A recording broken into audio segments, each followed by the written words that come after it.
요한복음에는 7개의 표적이 있습니다. 그 7개의 표적 중에 오늘 나사로를 살리신 이 표적이 마지막 표적입니다. 이 모든 표적은 단 하나의 사건을 가리키고 있습니다.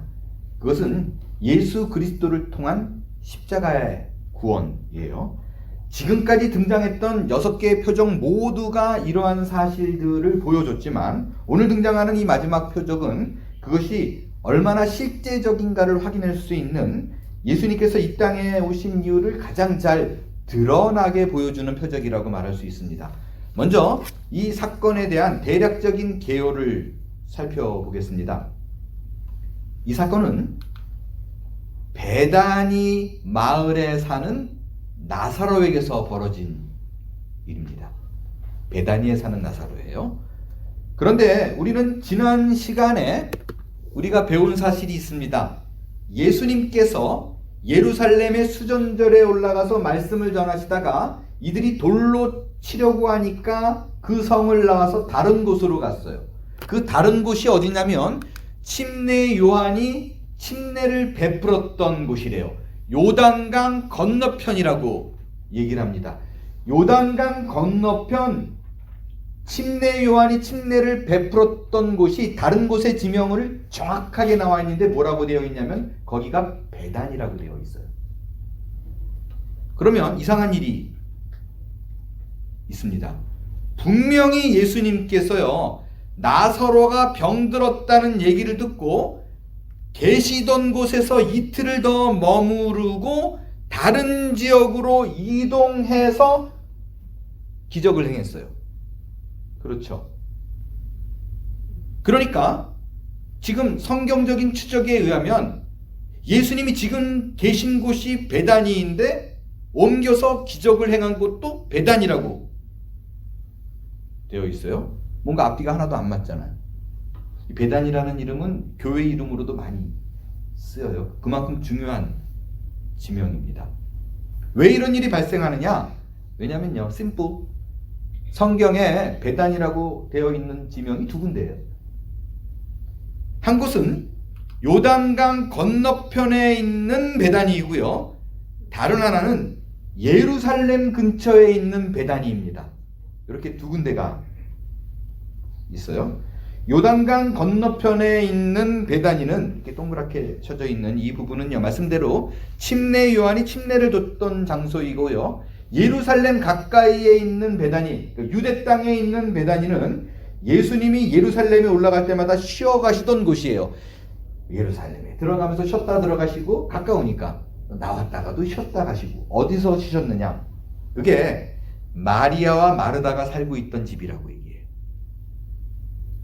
이곳에서 이 베다니는요, 예루살렘에 여러분이 잘 아는 예수님이 나귀를 타고 예루살렘에 들어갈 때 나귀를 처음 타서 시작한 곳, 베단이에요. 그리고 그 신약의 마지막 부분에, 복음서 마지막 부분에 나오는 예수님이 승천을 했던 곳도 베다니 근처 어딘가로 얘기를 합니다. 이 장소 굉장히 중요해요. 그러니까 예수님은 베다니에서 베다니로 이동을 했습니다. 꼭 기억하세요. 아무튼 예수님은 나사로의 누이들이 보낸 사람들로부터 나사로가 병들어 죽게 되었다는 얘기를 듣게 됩니다. 그런데 이 얘기를 듣고 예수님이 아주 독특한 행동을 하나 합니다. 말씀드렸듯이 마리아와 마르다는 예수님이 가장 사랑하는 가정의 일원이에요. 그 멤버예요. 식구들이에요. 그래서요, 보게 되면 누이들이 마리아와 마르다가 너 예수님께 가가지고 나사로가 병들었다고 전해줘 라고 얘기할 때 그 종들이 와가지고요, 나사로가 병들었습니다 라고 말하지 않아요. 뭐라고 얘기해요? 주께서 사랑하는 자가 병들었나이다. 단지 사랑하는 자가 병들었나이다 라고 얘기했는데도 그 얘기를 들은 모든 사람이 나사로구나 라고 합니다. 그러니까 얼마나 가까운 관계였다라는 것이 드러나는 거예요. 여러분, 그렇게 목숨 걸고 사랑하는 사람이 병들었다 그러면 당연하게 어떤 반응이 나와요? 여러분은 어느 지역에서 사역을 하고 있어요. 근데 내 가족의 누군가, 정말 사랑하는 누군가가 아프대요. 죽을 지경이래요. 그럼 일반적으로는 보통 놓고 가잖아요. 그래서 고치든지. 그게 정상적인 사고를 가진 사람들의 나타나는 자연스러운 태도입니다. 근데 예수님은 어떻게 해요? 그 얘기를 들었는데도, 병 들었다 그러는데 바로 안 가요. 이틀을 더 유합니다. 특별하게 무슨 사역이 있다 이것도 아니에요. 그냥 이틀을 더 있다 갑니다. 그리고 3일째 그곳 베다니로 가서 죽은 지 나흘 된 나사로를 살려냅니다. 여러분, 이게 11장에 나와 있는, 전체에 나와 있는 나사로 이야기 개요예요. 먼저 여러분에게 꼭 짚고 넘어가야 될 부분이 있습니다. 이 본문은 많은 경우에 이런 경우에 쓰여집니다. 예수님은 죽은 자를 살릴 수 있는 능력이 있는 분이다. 병든 자를 고칠 수 있는 능력인 분이다. 여러분들이 갖고 있는 모든 질병을 그에게 아뢰면 그분이 치료해 줄 것이다. 그 믿음으로 여러분이 기도하고 간구하고 행해야 한다. 그러면 예수님이 너를 살린다로 쓰여집니다. 근데 우리가 지금까지 요한복음을 살펴봤지만 모든 요한복음에 나타나는 표적은 그렇게 눈에 보이는 단순한 사건을 기록하기 위해서, 그것을 메시지로 전하기 위해서 적혀 있지 않습니다. 그러니까 여러분들이 이 본문을 읽을 때마다 그를 믿으면 불가능한 병이 치료가 된다, 의사가 불치병이라 하는 것도 치료를 받을 것이다, 이런 믿음 뭐 나쁘진 않아요. 그러나 요한은 그 의도로 쓰지 않았습니다. 단순하지 않아요. 요한복음에 등장하는 이 7가지 표적의 진행 내용은 몽땅 다 예수 그리스도 십자가가 어떠한 것인가, 예수께서 십자가 죽을 것을 보여주기 위한 예표로 쓰여졌어요. 근데 항상 이 7가지 맞지만 다 뭐 단계가 똑같아요. 아주 극단의 절망 속에 놓인 인간, 그를 찾아오는 예수님, 그 상황을 바꾸셔서 이 사건의 결말은 항상 기쁨과 자유와 행복, 심플. 모든 7가지 기적이 다 이렇게 쓰여졌어요. 시작은 절망이고 마지막은 기쁨인데 그 가운데 항상 예수 그리스도가 있습니다. 그 십자가 보혈로 말미암아 모든 사건이 해결되고 그들에게 기쁨과 평안이 왔더라 라는 거, 그 구조예요. 그럼 이 나사로의 사건이 뭘 의미하는가? 여러분, 이 나사로의 사건은요, 구약에서 이미 예견된 사건입니다. 어떤 식으로 구체적으로 구약에 기록이 되어 있는가? 제가 그것을 말씀으로 풀어볼 거예요. 여러분, 신약에 벌어진 모든 이야기는 이미 구약에 존재합니다. 어떻게 존재해요? 그림자로, 모형으로 존재합니다. 예수님께서 요단강 건너편에서 12 제자와 함께 요단강을 건너서 유대로 가는 이 모습은 정확하게 구약에서 여호수아가 긴 광야 생활을 마치고 12지파와 함께 요단을 건너서 여리고로 들어가는 모습과 똑같습니다. 정확하게 일치합니다. 여호수아는 예수님의 모형이에요. 그림자입니다. 이 모형인 여호수아가 12지파를 이끌고 요단강을 건너요. 그리고 결코 불가능이라고 여겼던 그 여리고 성을 박살을 냅니다.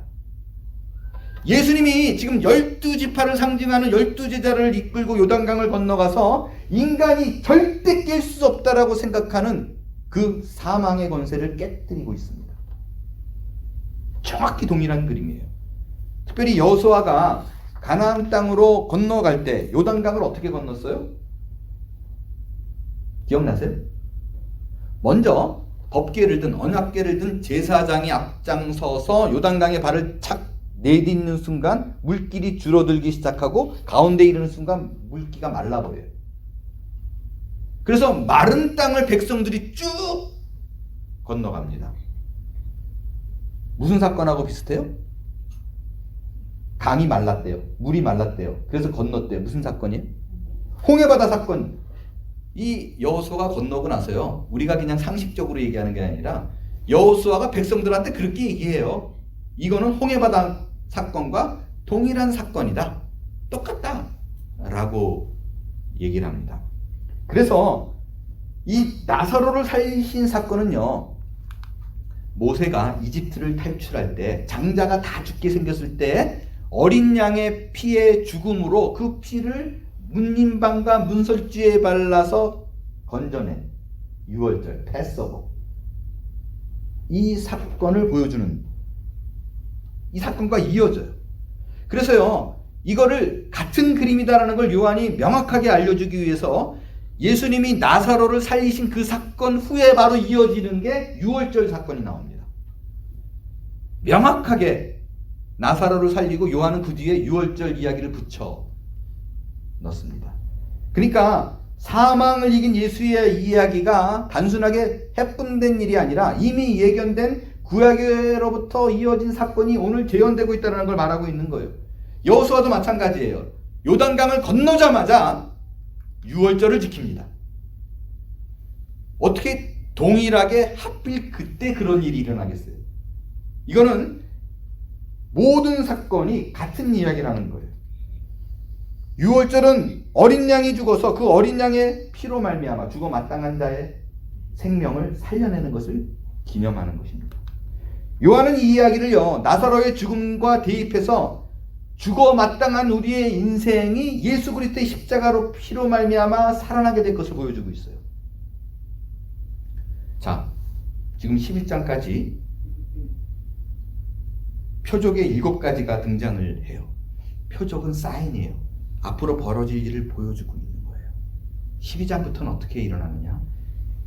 7가지로 확실하게 그 표적이 일어날 것을 이미 예표를 했고, 12장부터는 그 사건의 현장이 그대로 예수 그리스도가 실제적으로 십자가를 지는 사건으로 그곳으로 향해 걸어가는 모습으로 그려지고 있습니다. 그 모형이 이루어지고 있는 것을 드러내 보여주는 거예요. 특별히 이 모든 이야기들에서 강조되는 것은요, 이 기적이 3일째에 벌어졌다는 거예요. 여호수아도 이 일을 요단에 거한 지 3일째 날에 행했어요. 그 한국말 번역에는 사흘 후로 되어 있는데 NASB 성경이 제일 원어와 가깝거든요. 거기는 뭐라고 되어 있냐면 사흘 후가 아니라 at the end of 3 days, 3일째 되는 날에 벌어진 일이에요. 그 안에서 벌어진 일이에요. 예수님도 요단 배단에서 이틀을 거하고 3일째 갑니다. 3일째 베다니에서 죽은 지 오래된 나사로를 살려냅니다. 사망 권세를 깨뜨려 버립니다. 예수님은 십자가에 달려서 완전한 죽음을 당하세요. 그리고 며칠째 부활해요? 3일째 부활하십니다. 그렇기 때문에 예수님이 굳이 사역이 바쁘지도 않은데도 불구하고 나사로가 병들었다, 죽을 것 같다는 얘기를 듣고 일부러 이틀을 더 베다니에 거합니다. 움직이지 않습니다. 왜냐하면 구약의 예견대로라면 나사로는 병든 자를 살리는 것이 아니에요. 죽은 자를 살려야만 합니다. 완벽한 죽음이 그에게 임하기 위해서는 이틀을 더 기다려야만 했고, 이틀을 기다림으로 말미암아 예수님께서는 의도적으로 말씀을 이루어 가십니다. 그래서 예수님이 이 일을 두고 이 사건이 벌어지는 것이 단순하게 나사로가 살아나는 것을 기념하는 것이 아니라 이것을 통해서 하나님의 영광을 드러나게 되고 아들이 영광을 받게 될 것이다 라고 얘기하는 거예요. 이어서 살펴보는 건 마리아와 마르다의 믿음을 좀 조명해 보겠어요. 말씀드렸지만 마리아와 마르다는요, 예수님이 3년 동안 사역하던 가운데 가장 공들이고 가장 사랑한 가정의 사람들입니다. 예수님께서 예루살렘에 올라가면서 머물고 내려가면서 머물고, 또 여러분 그 11장 2절에 정확하게 마리아가 누군지 얘기해요. 우리가 잘 아는 예수님에게 향유를 부은 내게 있는 향유 그 주인공이에요. 이게 11장 2절인데 사실 이 사건은 12장에 나와요. 말씀드렸지만 요한은 그 시간 연대기로 기록하지 않고 자기가 하고 싶은 말을 짜집기 한 거예요. 아무튼 마리아가 그런 인물이에요. 그렇다면 예수님의 3년 동안 그 모든 일거수일투족을 같이 하고 가장 가까운 데서 예수님과 함께 보냈어요. 이 여인들의 믿음이 어떨까요? 쉽게 여러분들이 좀 이해할게요. 굉장히 능력 있고 복음 전파에 목숨을 아끼지 아니하는 그런 목사님이 계세요. 어딜 가든지 밤잠도 주무시지 않고 죽은 자를 살려내고 막 이런 어마어마한 기적을 막 행하는 일을 3년째 곁에서 보고 있는 사람입니다. 믿음이 어떨 것 같아요? 훌륭하겠죠. 훌륭할 거예요. 분명히 좋을 겁니다. 그리고 특별히 이들은요, 예수님이 메시아, 그리스도, 구원자임을 믿고 있었던 사람이에요. 명확히 이해했습니다. 그렇기 때문에 예수님을 3년 동안 쫓아다니면서 지치지 않게 섬길 수도 있는 이유는 그분이 주님이고 그리스도라는 걸 알았기 때문이에요. 저는 마리아와 마르다가 이 부분에서 조금 더 의심이 없었다라고 확신합니다. 또한 그들 입으로도 그랬어요. 입으로도 주는 그리스도시요 하나님의 아들입니다. 주님이라는 고백도 있었고요. 그리스도라는 고백도 있었고 하나님의 아들이라는 고백. 구원받기에 모든 조건이 합당한 그 고백했던 사람이에요. 이거는 진짜였어요. 베드로의 고백도 동일하죠. 주는 그리스도시요 살아계신 하나님의 아들이 있나이다. 베드로도 진짜였어요. 그냥 잠깐 예수님께 아부하기 위해서 한 말이 아닙니다. 마리아와 마르다는 분명히 저걸 그대로 믿었어요. 그런데 신앙 고백은 그렇게 하는데도 행동은 어떻게 나와요? 분명히 3일 전에 사람들을 보내서 오라비 나사로가 병들었다. 근데 바로 오지 않고 죽은 다음에 오니까 예수님이 올 때 첫 마디를 예수님 앞에 뭐라 그래요? 주께서 여기 계셨다면 내 오라비가 죽지 아니했을 것입니다. 원망이에요. 마르다가 이렇게 얘기했죠. 마리아도 똑같이 얘기해요. 아주 똑같이 얘기해요. 자매가 주께서 여기 계셨다면 내 오라비가 죽지 아니했을 거다. 이 본문 잘 보세요. 이 두 사람이요 믿음이 없는 건 아니에요. 어떤 믿음을 갖고 있어요? 그래도 있었으면 죽지 않았을 거다, 고쳤을 거다, 그 믿음은 있는 거예요. 그런데 분명히 예수님께서 이들에게 이 대답이 왜 나왔냐면 이 질문을 한 다음에 나온 대답이에요. 나는 부활이요 생명이다. 나를 믿으면 죽어도 살 것을 믿느냐? 죽어도 살 것을 믿느냐? 이 물음에 아멘 했어요. 아멘. 이 물음에 주는 그리스도시요 하나님의 아들입니다. 믿는다고 얘기했다고요. 그런데 예수님이 와가지고 오케이 믿어? 그러면 저 나사로 무덤에 가가지고 무덤 앞에 놓인 돌 굴려 열어. 그랬더니 뭐라 그래요? 할렐루야 그랬어요? 죽은 지 나흘 됐어요. 한참 늦게 왔어요. 냄새도 나요. 자 보세요. 저는 진짜로 믿어요. 주는 그리스도시요 살아계신 하나님의 아들입니다 라고 말한 게 진짜였는데 그는 머리로 알았어요. 뜨거운 가슴이 있었기 때문에 그가 가는 곳에 모든 일을 아낌없이 베풀었어요.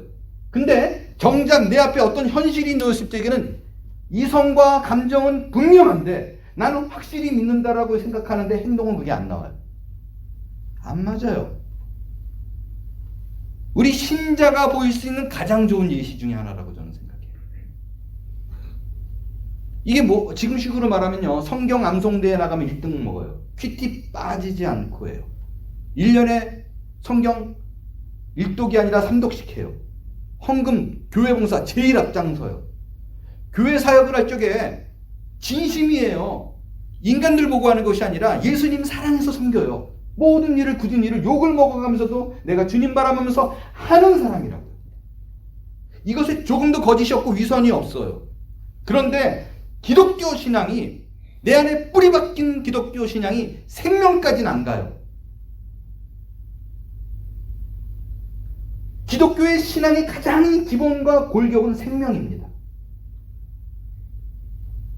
말로는 주야장창 믿습니다를 외쳐요. 사역의 열매도 무지하게 많아요. 그런데 사역만 남아요. 열매는 가득한데 본인은 믿음이 없어요. 종교 생활을 해요.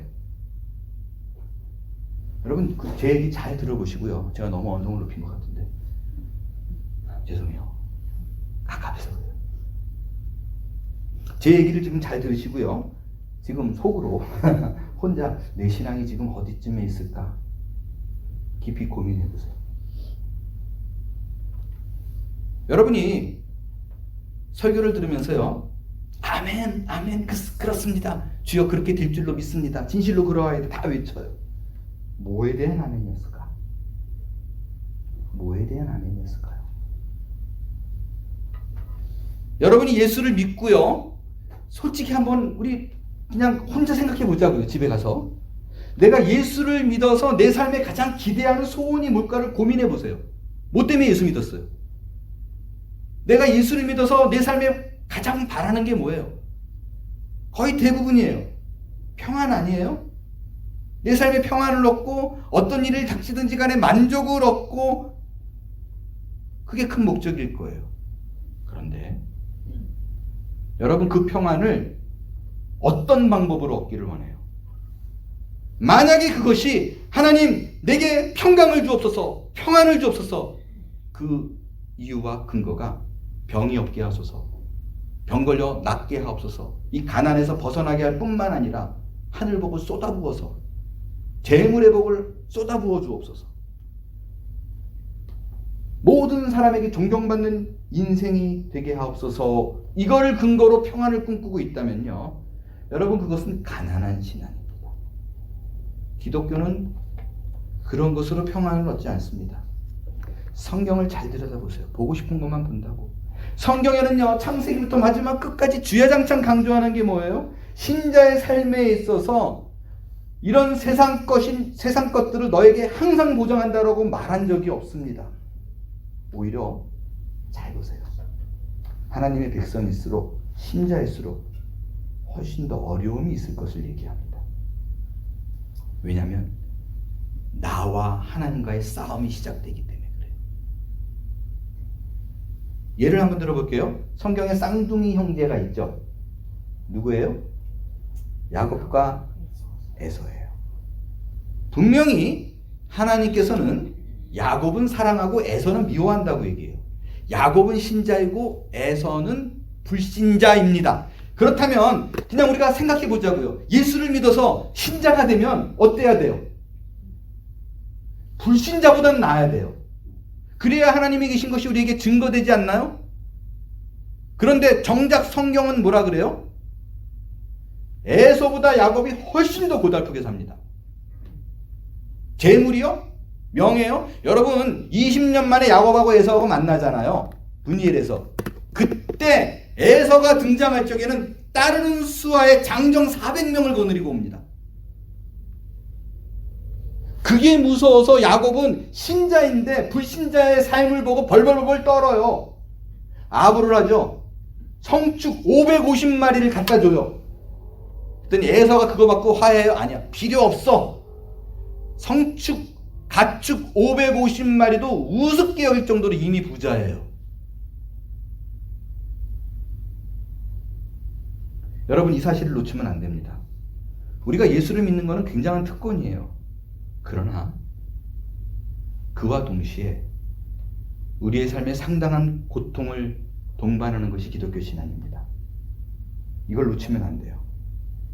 여러분의 신앙의 방향을 여러분의 욕심과 욕망에서 돌이켜서 진리와 생명과 영혼을 준비하는 쪽으로 내 시선을 돌리지 않는다면, 바꾸지 않으면 내 신앙의 현실이, 드러나는 현실이 내가 꿈꾸던 것과는 상당히 어긋나 있다는 것을 발견하게 될 거예요. 내가 기대하는 것과 다르기 때문에 내가 갖고 있는 신앙의 결과는 낙담일 것입니다. 그냥 무턱대고 아멘 아멘 아멘 세뇌하듯이 하지 말자고요. 가만히 생각해 보세요. 주변을 잘 돌아보세요. 여러분 지금 머릿속에 내가 갖고 있는, 내가 생각하고 있는 신앙의 좋은 롤모델들이 있어요. 있을 거예요. 떠올려 보세요. 떠올려 보세요. 그들이 기도하면 다 이루어지나요? 그들이 아프면 낫나요? 이게 신앙의 믿음과 깊이와 상관이 있던가요? 신앙이 깊고 믿음이 좋으면 병이 낫던가요? 그러면 왜 한국의 유명하고 훌륭한 목사님들은 이렇게 다 빨리 내려가시나요? 다 병으로 죽어요, 대부분. 이게 안 맞아요. 신앙이 좁은 것, 깊은 것과 그냥 내가 뭐가 잘못되면 믿음이 떨어져서 그러고 내가 뭔가 잘 되면 신앙이 좋아서 라고 연결시키지 말자고요. 안 떨어져요. 그건 착각입니다. 기도했더니 돈벼락이 하늘로부터 열고 쏟아지거나 전교 꼴찌였던 아이가 기도했더니 좋은 대학 가고 이런 일 없어요. 일반적이지 않아요. 여러분, 이게 믿음의 분량과 관계가 있냐라고 굳이 연결시키면 저는 이렇게 말하고 싶어요. 관계 있어요. 믿음의 분량과 기적 이런 거는요, 어떻게 관계 있냐면 오히려 신앙이 여린 자에게 많이 나타납니다. 믿음의 깊이가 깊은 자에게 나타나는 현상이 아니라 약하고 여린 자에게 하나님께서 내가 주권자가 맞아라는 것을 보여주기 위해서 오히려 그때 기적이 더 많이 나요.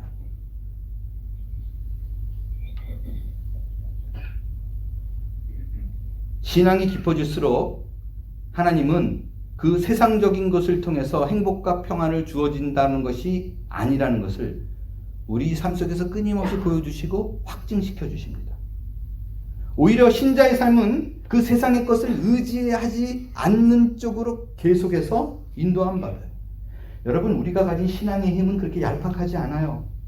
우리가 가진 현재 손에 주어진 그 소유한 것으로 하나님의 존재 여부와 내 믿음의 수준을 확인받는 쪽으로 절대로 흐르지 않는다는 것을 아셔야 합니다.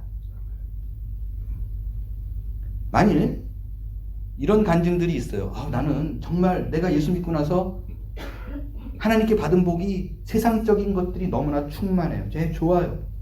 그걸 확인하고 만족하고 지냈다면 어쩌면 여러분은 기독교인들이 누릴 수 있는 그 화려한 영광에 가장 사소한 것들로 기뻐했는지도 모릅니다. 거기에 있지 않습니다. 약속의 풍성함은 그곳에 있지 않습니다. 우리가 누리고 즐기고 평안에 거할 수 있는 내용들이 기적을 통해서 증명되지 않아요. 보세요. 예수님이 나사로에게 무덤에 돌을 옮기고 나사로야 나오라 그랬더니 죽은 자가 수족을 베고 동인체로 나옵니다. 저는 목사예요. 제가 이렇게 강력하게 막 그냥 목소리 높여서 여러분에게 그것에 있지 않다, 세상 것에 있지 않다라고 얘기하지만 교인들 중에 누가 아프거나 재정적인 어려움을 겪거나 곤란을 겪으면 누구보다도 가슴 아프게 하나님 이것 좀 해결해 달라고 기도합니다. 그리고 만약에 그것이 회복되면 정말로 주님께 찬양하고 감사하고 춤추며 기뻐요. 그것이 목사의 현실이지만 진리에 관해서는 그것이 옳다라고 말할 수가 없어요. 왜? 성경은 그걸 말하고 있지 않습니다. 나사로를 보세요. 나사로에 나오라 그래서 죽음에서 일어나서 나왔어요. 그 뒤의 삶이 어땠을까요? 물론 성경에 나와 있지 않아요. 그래서 몰라요. 그러나 우리가 삶을 통해서 분명히 짐작할 수 있는 게 있어요. 아마 나사로가 나머지 삶 속에서 이런 말을 여러 번 했을 거예요. 왜 나를 다시 살려놔서 이 또 고생을 또 하게 하나? 모르는 일이에요. 우리는 너무나 잘 알잖아요. 우리의 삶이 만만하지 않습니다. 그리고 실제로요, 나사로가 살아남는데 그 간증이 수십 년을 가가지고 비현실적으로 에브리데이 행복한 삶을 살았다고 할지라도 우리가 분명히 알 수 있는 사실이 있습니다. 죽은 나사로는 세월이 지나서 또 죽었다는 것입니다. 여러분, 죽음은 우리 앞에 놓인 현실입니다. 우리가 가진 신앙이 이 죽음에 대해서 확실한 보장이 없다면 우리가 누리는 이 땅의 그 어떤 것도 참된 행복이 될 수 없습니다. 지금 저희 아버지께서 연세가 90이세요. 그런데요, 여전히 이런 말씀하세요. 아직도 눈 감으면 여전히 본인은 20대인 줄 안대요. 해병대 출신이시거든요. 그래서 누군가가 이렇게 자꾸 마음에 거스리면 쟤를 어디를 쳐야지 한 방에 넘어뜨리나 이 생각을 하신대요. 실제는 지팡이를 주시는데. 저희 아버님 연세와 비슷한 분과 최근에 얼마 전에 저희 가족과 함께 식사를 했습니다. 본인이 6.25 전쟁을 겪은 시절부터 쭉 본인이 살아온 과정을 얘기하셨어요. 막 얘기하다가 갑자기 말씀을 뚝 멈추시더니 마지막 이런 말씀을 하십니다. 목사님, 정말 빠릅니다. 90년의 세월이 정말 빨라요. 여러분, 제가 한문교회 온 지 5년이 지났어요. 믿어지세요? 5년이 더 지났다는 건 5년만큼 더 죽어간다는 뜻이겠죠. 노골적으로 얘기하면 이번 주간 어느 교우분이 제가 5년 전에 설교했던 영상을 유튜브로 보다가 캡처해서 저에게 보냈어요.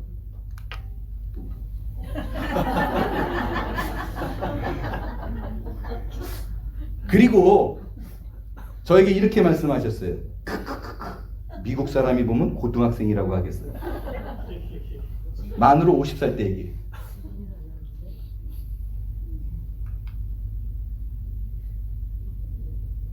여러분, 우리에게 주어진 시간이 길지 않습니다.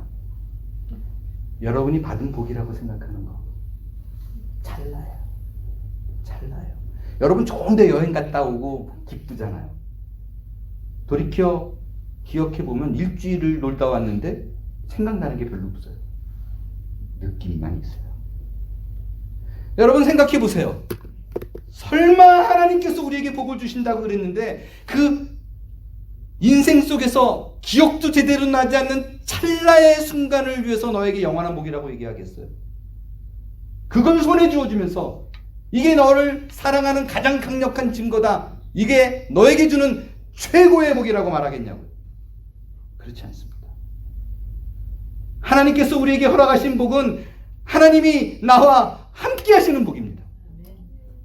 우리의 짧은 생애뿐만 아니라 영원의 시간까지 우리를 붙들고 계시고 끝까지 우리의 삶을 추적하시고 간섭하시며 본인이 누군가를 알려주기 위해서 우리의 인생에서 끊임없이 말씀하시는 분, 우리를 위해 일하시고 계신 분이라는 것을 아는 것, 그것이 우리가 누리는 큰 복입니다. 이것을 아는 자가 오늘 내가 복받은 자라는 것을 알고 참 평안을 누리게 될 거예요. 이걸 놓치면 다 놓치는 거예요.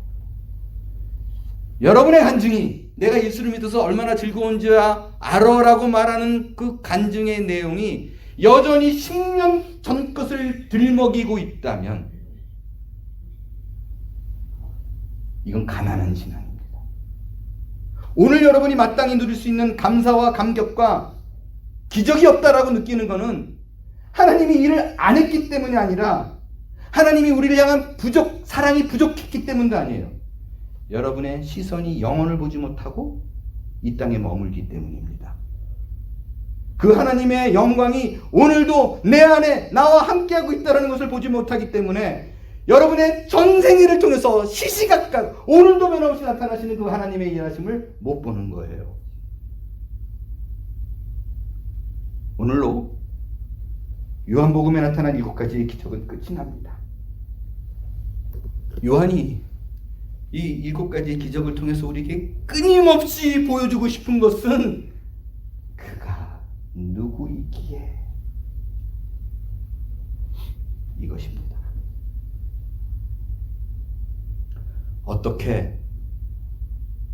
어떤 방법으로 이렇게 기적을 행할 수 있는가가 아니라 그가 누구이기에, 그분이 도대체 누구이기에. 여러분, 그는 그리스도입니다. 그는 우리의 전생애를 붙들고 계신 주님이시고 우리를 위해서 기꺼이 십자가에 달려 죽을 만큼 우리를 사랑하신 분이라고 여전히 외치고 계십니다. 기독교 신자란 내 결심이 세상과 원수가 되기로 결심한 거예요. 나는 결코 하나님과 원수가 될 수 없다라고 결심한 사람들, 그들이 기독교인입니다. 하나님이 우리와 함께 하신다는 그 신앙의 내용과 그 어떤 것도 내가 바꾸지 않을 거야. 그걸 선언하는 자들이 기독교인이에요. 이제 여러분의 시선이 하늘을 향할 수 있게 되길 바랍니다. 단지 내 눈앞에 일어나는 나사로가 살아났어 라는 기적보다 더 깊은 신앙, 그것은 하나님이 영원까지 함께하는 인생이라는 확신입니다. 그것을 마음속에 오늘 깊이 새기어 이번 한 주간도 마음속에서 터져나오는 그 평강과 감사를 오늘도 목숨 걸고 지켜나가는 저와 여러분이 다 될 수 있게 되기를 기대합니다. 일어나 찬양하겠습니다.